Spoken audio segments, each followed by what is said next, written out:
Yeah, game aborted. There we go. All right, you guys. That's gonna do it for Bullet Brawl. We get the win. 201 points out of 66 games. Bornik, by the way, played even less games than me, which is crazy considering I stopped super early, but he played less games than me. So, yeah, so Bornik finishes with 143 points. Welcome back, chess fan. This is the exact position in which Hikaru will trick an IM and then a GM, winning quickly with the black pieces. Let's go to the tape first.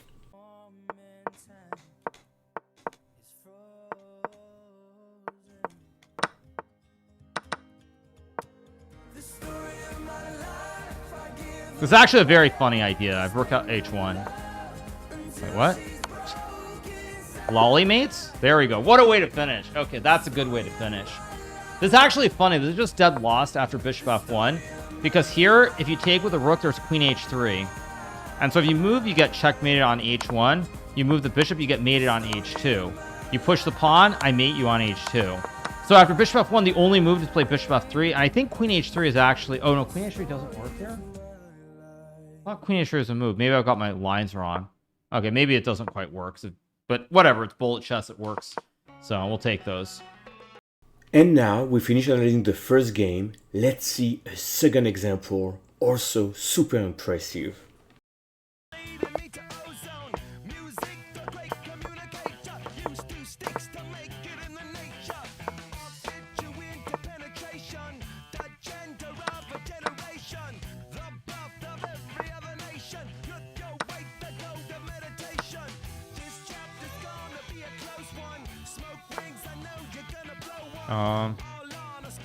I'll just develop.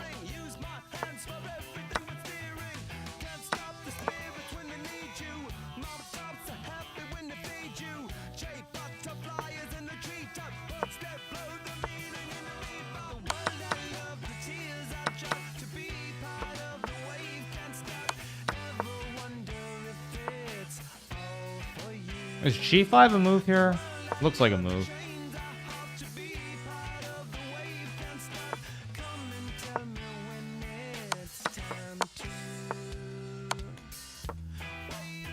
Should just be winning. Okay, there we go. Next game. Let's review the action a little bit more slowly. C4, the English, Hikaru, G6. Knight F3, Bishop G7. This is the black fianchetto. G3, D6, Bishop G2. We notice that white is also doing that fianchetto with the bishop looking over here. Now, most players here will play Knight F6. You will notice that in both games, Hikaru doesn't play that knight. Instead, what he does is this odd-looking move, Bishop D7. White castle, Queen C8. And now Hikaru wants to come here and exchange the bishops. This is exactly why Rook E1 is played, and on Bishop H3, White does not want to exchange the bishop. That would weaken the White king, retreat the bishop. That's all normal, but Hikaru says, you know what? I'm going to attack you anyway. G4, H4, Knight C3, Knight C6. And we get this key position that Hikaru knows extremely well. Now, what are the things you should know about this position? These are the two move orders. We just did game 1, but in game 2 on first move Knight F3, also G6, and we reach the exact same position. Very nice. But what is so important about this position? Number 1, black wants to play H4, H5, H4, H take G3, opening the H5.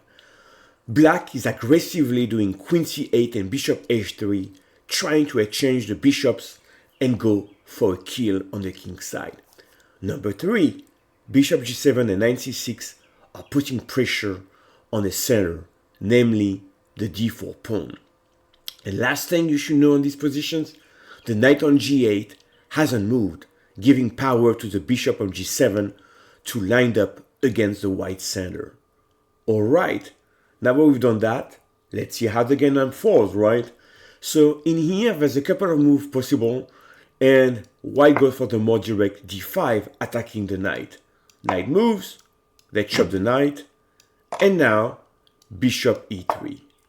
So Hikaru exchange on g3, and now the h file is open. And the stunning move is bishop f1.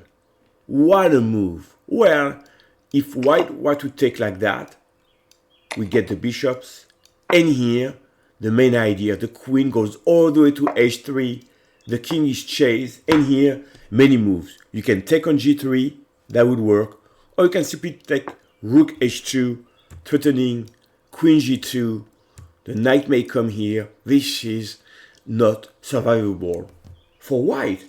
Now you may say, well, this is kind of a stunning move, right? Bishop f1, right? What a move. If you take with the rook, it's even faster. I do queen h3, and now I'm threatening checkmate on h1 or checkmate on h2. For instance, like that, boom. This is checkmate in 15 moves. What a trap, right?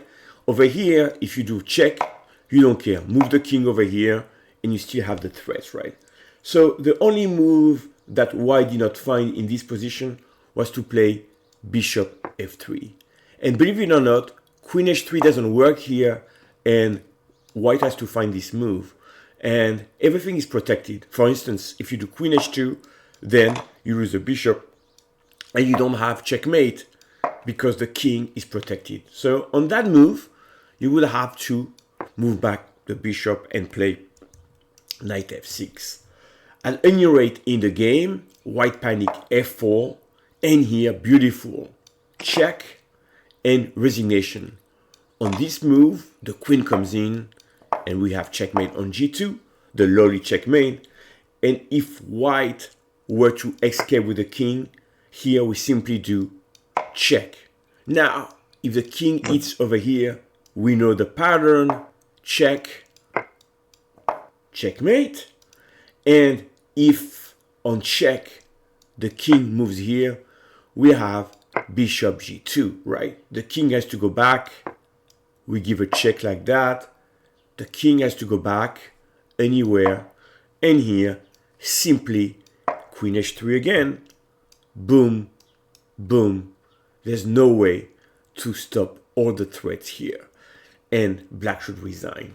So 15 moves, really quick trick. Very nice position here. Let's watch the next game. I feel like playing chess, and I feel like hoping.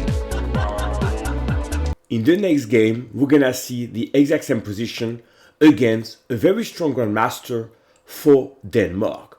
So how does the game go? g6, c4, bishop g7.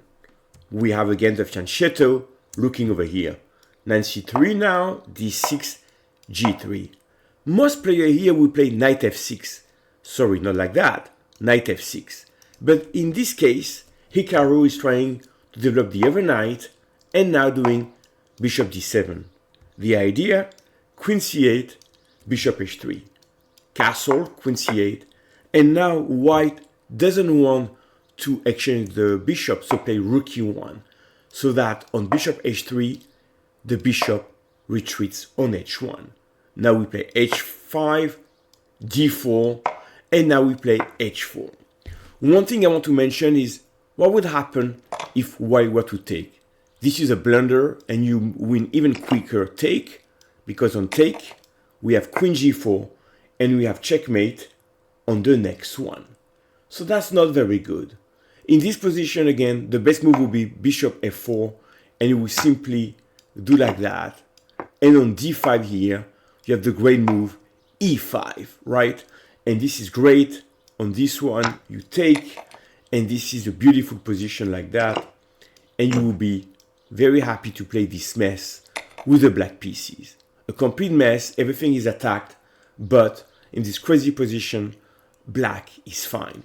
Anyway, most players don't play that, and white play e4. We take, and now we take like that. If white were to take like that, we want to play bishop g4. We have a very nice position. We're gonna play e5 next. In the game, f take g3. Now, bishop g4, excellent. What are we doing here? We're pinning that knight, and what are we doing? we're really targeting the d4 pawn like that. So very important, these two pieces connect against that. And then you get that bishop here pinning that knight. That's the secret of the system. Bishop e3, e5, putting maximum pressure on the center. And in this position, if white were to advance like d5, you would absolutely go to d4, right? And you have very interesting position. Instead, white decided to take on e5. That's the beginning of the end. Knight takes e5, queen e2, knight f6. The computer thinks that black is already better. Why? You have this piece, and that pin is very annoying. You're gonna castle here and have a great game. Let's see. Knight d5, trying to exchange pieces, take, and now simply castle. We still have the annoying pin over here, and that's why, not like that, and that's why black is better. Bishop f4, rook e8, queen f1, finally breaking the pin, check. We exchange the pieces, and now take on b2. Rook a b1, played very quickly by Hikaru, and now queen f5. Rook e7. By the way, better was to put the king here so that you don't have any checks. You go on the light squares, but rook e7, and here g5 played. In the video, Hikaru is hesitating and he has great intuition. The best move was bishop f6, because if you move the rook, I'm gonna come to e8 and attack you like that somehow. But in the game, g5 is played, and there's a pin here. Queen h5 was missed, and you cannot take because you have the counter pin. So g5 wasn't a great idea, but in Bullet, queen e2 was played, and now finally Hikaru find a move, bishop f6, attacking the rook. The rook gets traded, the king moves up, the bishop retreats, and now queen b1, and here queen a2. And after, let's say, white resign, because if you go to h3, let's say, or let's say you go to f3, guess what? Queen c4, and there's no check for white, and we have 3 extra pawns. It's an easy conversion right there. So anyway, we can see that in this position over here, on our key positions, knight h4 not possible, e4 is actually not great, because we have the great idea of playing e5, knight d4, or knight e5. So this is the great idea of Hikaru keeping the knight on g8, the king on e8, and putting maximum pressure on white, who collapsed it in 20 moves or so. What a nice trick from the black pieces. I leave you with the move order over here, and I see you in the next one.